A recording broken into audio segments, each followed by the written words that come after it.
አንዱ ስብራት ብለን ያነሳነው የጉባ ብስራት የሚባሉት አንዱ ሃውሲንግ ነው። ጋዝ፣ ማዳበሪያ፣ ኤርፖርት፣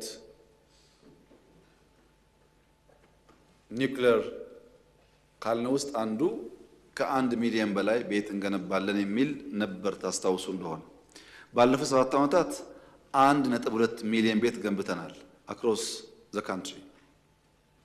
አሁን ግን አሻሽለን 1.5 ሚሊዮን ቤት አቅደናል። በዚህ 5 ዓመት ውስጥ ቢያንስ 1.5 ሚሊዮን ቤቶች እንገነባለን። በማን? በመንግስት፣ በግል፣ በመንግስትና በግል አጋርነት በተለያየ መንገድ። ያን ለማድረግ እንደተባለው ፖሊሲ ተቀርጿል፣ ጸድቋል በካቢኔ። ቴክኖሎጂ የስሪዲን ጨምሮ በርከት ያሉ ቴክኖሎጂ እያስገባን ነው።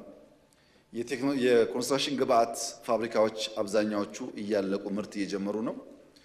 ሰዎች ስልጠና ወስደው እየተዘጋጁ ነው። በሁሉም ክልሎች በገጠርም በከተማም እንቅስቃሴዎች አሉ። እነሱን አጠናክረን በዚህ 5 ዓመት ቢያንስ 1.5 ሚሊዮን ቤት እንገነባለን። ለዚያም የሞርጌጅ ስርዓት እያበጀን ነው። ሰዎች ቤት መግዛት ካልቻሉ እንዴት መከራየት ይችላሉ?